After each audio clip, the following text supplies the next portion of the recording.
पिछले वीडियो पे आपने देखा था कि ब्लेंची सिसेल को रिप्ले करता है। मैं उसे ऑलरेडी भूल चुका हूँ। इसके बाद हमें 3 महीने पहले का सीन दिखाया जाता है। ये तब की बात है जब लामिया ब्लेंची को वापस ब्लू प्लेनेट लेके आ गया था। ब्लेंची की हालत बहुत ही ज्यादा खराब हो गई थी। सिफिस कहता है आखिर कल हुआ क्या था, कल तो वो पूरी तरह से ठीक था। इसके बाद सीन शिफ्ट होता है। हमें ब्लेंची को दिखाया जाता है जो अभी मेडिकल रूम में था। लामिया सुओ से पूछता है अभी उसका कंडीशन कैसा है। सुआ कहती है उसका बॉडी पूरी तरह से ठीक है, अभी बस वो परेशान है। इसके अलावा सडनली उसके बेबी को फादर का इमोशनल सपोर्ट नहीं मिल रहा है। अगर ऐसा ही कंटिन्यू चलता रहा तो शायद बेबी को खतरा हो सकता है। जिस पे लामिया इरिटेट होकर कहता है वो गधा, क्या सच में वो इतना इम्पोर्टेंट है। वो ब्लेंची का केयर करने लगता है। तभी सिफिस कहता है आखिर तुम करना क्या चाहते हो। लामिया कहता है मैं चाहता हूँ कि वो उस पर्सन को भूल जाए। जिस पे सिफिस गुस्से से कहता है नहीं, मैंने तुम्हारा ओपिनियन नहीं मांगा, वो इससे कभी भी एग्री नहीं होगा। जिस पे लामिया कहता है क्या तुम चाहते हो कि एक ही शरीर के साथ 2 जिंदगी खत्म हो जाए। ये सुनते ही सिफिस का मुंह बंद हो जाता है।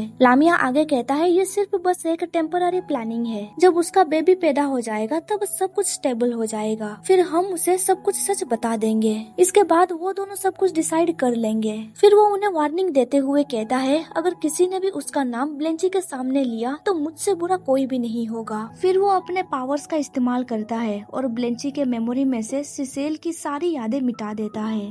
इसके बाद सीन प्रेजेंट में शिफ्ट होता है। हमें सिसेल को दिखाया जाता है जो उस मैसेज के बारे में ही सोच रहा होता है। अभी वो ड्रंक हालत में था। वो खुद से कहता है वो मुझे भूल चुका है, वो कितना हर्टलेस है। बस कुछ ही महीने हुए हैं और वो मुझे भूल के एक नई जिंदगी की शुरुआत करने वाला है। सिर्फ मैं ही यहाँ पे फंस गया हूँ। ये कह के वो ग्लास को तोड़ देता है। वो खुद से कहने लगता है उसे छोड़ दो, वो अब तुमसे प्यार नहीं करता है। अब मुझे उसे रोक के रखने का कोई अधिकार नहीं है, मुझे उसे छोड़ देना चाहिए। वो ब्लेंची से सारे कॉन्टैक्ट तोड़ने के बारे में सोच रहा होता है, पर तभी दरवाजे के बाहर कोई चिल्लाते हुए कहता है नहीं, उसे वापस लाओ, उसे भागने मत दो, उसे पकड़ो, ये वही है। सिसेल अपने कमरे से बाहर निकलता है और पूछता है आखिर ये सब कुछ चल क्या रहा है। जिसपे सिस्टर आदेलिया कहती है योर हाईनेस, ये पर्सन आपका सामान चोरी करता है और बाहर बेच देता है। आज जाके फाइनली हमने इस चोर को पकड़ लिया है। जिसपे वो पर्सन कहता है योर हाईनेस प्लीज आप मुझे गलत मत समझिए। किसी ने मुझसे कहा कि एक लेडी प्रेग्नेंट है और उसका बहुत ही ज्यादा वीक बॉडी है। आपके पर्सनल चीजों में थोड़ी बहुत स्पिरिचुअल पावर रहती है, जिसकी वजह से वो प्रेग्नेंट लेडी अपने बॉडी को शांत रखती है। इसी रीजन की वजह से मैं तभी सिस्टर आदेलिया चिल्लाते हुए कहती है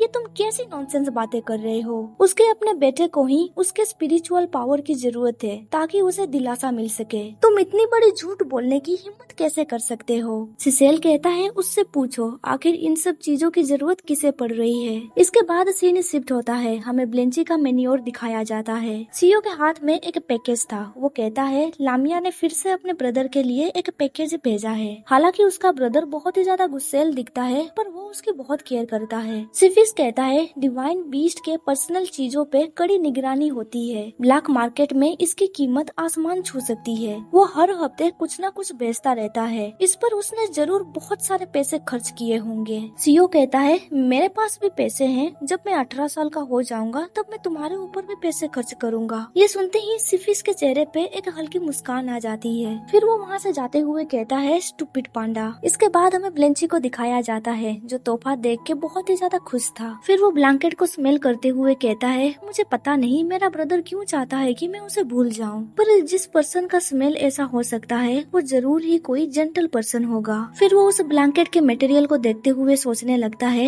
ये तो बहुत ही ज्यादा एक्सपेंसिव होगा। तभी वो ब्लैंकेट में लगे हुए एक टैग को देखता है और सोचने लगता है क्या ये रॉयल फैमिली का है। फिर वो ऑनलाइन चेक करने लगता है। वो कहता है इस तरह के मटेरियल सिर्फ प्रिंसेस और एम्परर ही यूज कर सकते हैं ना। वो इंटरनेट पे रॉयल फैमिली के बारे में सर्च करने लगता है। उसे वहाँ पे सेकंड प्रिंस का पिक्चर मिलता है। सेकंड प्रिंस को देखते हुए ब्लेंची कहता है पहली नजर में ही मुझे ऐसा लग रहा है ये कोई चालाक लोमड़ी होगा। फिर उसकी नजर पड़ती है थर्ड प्रिंस पे। थर्ड प्रिंस को देखते हुए वो कहता है ये पर्सन तो बहुत ही ज्यादा गुस्सैल और जंगली लगता है, मुझे नहीं लगता इससे लिली फ्लावर की खुशबू आती होगी। उफ, ये बहुत ही ज्यादा डरावना है। फिर उसकी नजर पड़ती है एम्परर पे। उसे देखते हुए ब्लेंची सोचने लगता है शायद ये वो पर्सन हो सकता है। तभी उसके पास ब्लैक गॉड का स्पिरिट आता है। ब्लेंची कहता है अरे तुम फिर से आ गए छोटे कोयले के गोले। फिर वो ब्लैक गॉड से पूछने लगता है मुझे बताओ इस इस बेबी का फादर कौन हो सकता है? इन लोगों में से मुझे लगता है शायद ये एम्परर हो सकता है। ये सुनते ही ब्लैक गॉड गुस्से में आ जाता है और वो चिल्लाते हुए सिर्फ बाइचू बाइचू कह रहा होता है।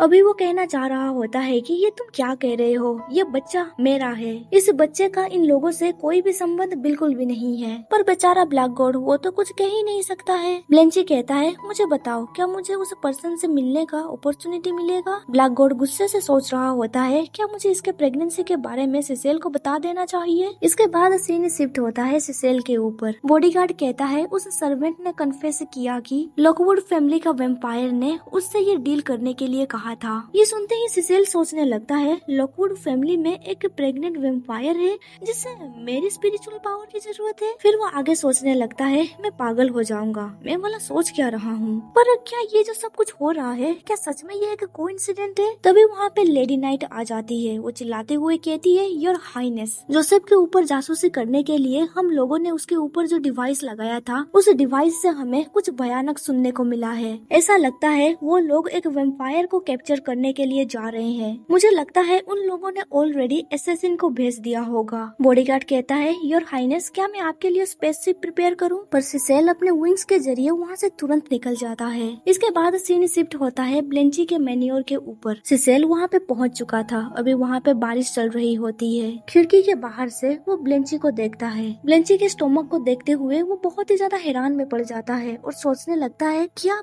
ब्लेंची प्रेग्नेंट है? तभी उसे अपने बेबी की आवाज सुनाई देती है। बेबी कहता है, हमें आपकी मेंटल स्ट्रेंथ की जरूरत है। ये सुनते ही सिसेल के पैर लड़खड़ाने लगते हैं और वो ब्लश करते हुए सोचने लगता है कि क्या ये मेरा बच्चा है? फिर वो आगे सोचने लगता है, वो मुझे छोड़ के चला गया। इसका मतलब ये नहीं था कि वो मुझसे प्यार नहीं करता था। इसका मतलब ये भी नहीं था कि वो फ्रीडम की तलाश के लिए उसे छोड़ के चला गया था। वो बस इतना चाहता था कि उसके बच्चे केयर फ्री लाइफ जी सके। फिर वो उदास होकर सोचने लगता है, ब्लेंची, तुमने मुझे शुरू से ही ये सब कुछ बताने का नहीं सोचा। तुमने मुझे क्यों नहीं बताया? क्या तब तुम्हें ऐसा फील हुआ कि मैं ये सब कुछ जानने का लायक नहीं हूँ? तभी सिसेल देखता है कि कुछ एसेसिन झाड़ियों से बाहर निकल रहे होते हैं। वो लोग ब्लेंची के मैन्योर की तरफ ही आगे बढ़ रहे होते हैं, पर तभी सिसेल उन्हें रोक लेता है। सिसेल अपना पावर का इस्तेमाल करके उन लोगों को जान से मार देता है। फिर वो ब्लेंची का सोने का इंतजार करता है। जब ब्लेंची नींद से सो जाता है तब सिसेल उसके पास जाता है और कहता है, क्या तुम इस बच्चे को अकेले ही पालना चाहते हो? 3 महीने गुजर चुके हैं और मेरे कंफर्ट के बिना तुम इन सब चीजों से सर्वाइव कर रहे हो। फिर वो ब्लेंची के स्टोमक पे किस करते हुए कहता है, बेबी, डैड तुमसे मिलने के लिए आए हैं। सिसेल के स्पिरिचुअल पावर से ब्लेंची को अच्छी नींद आने लगती है। उसे बहुत ही ज्यादा वार्म और जेंटल महसूस हो रहा होता है। इसके बाद हमें अगले दिन सुबह का सीन दिखाया जाता है। ब्लेंची अंगड़ाइयां लेते हुए कहता है, बहुत लंबे समय के बाद मैं आराम से सो पाया। फिर वो अपने स्टोमक पे हाथ रखते हुए कहता है, बेबी गुड मॉर्निंग।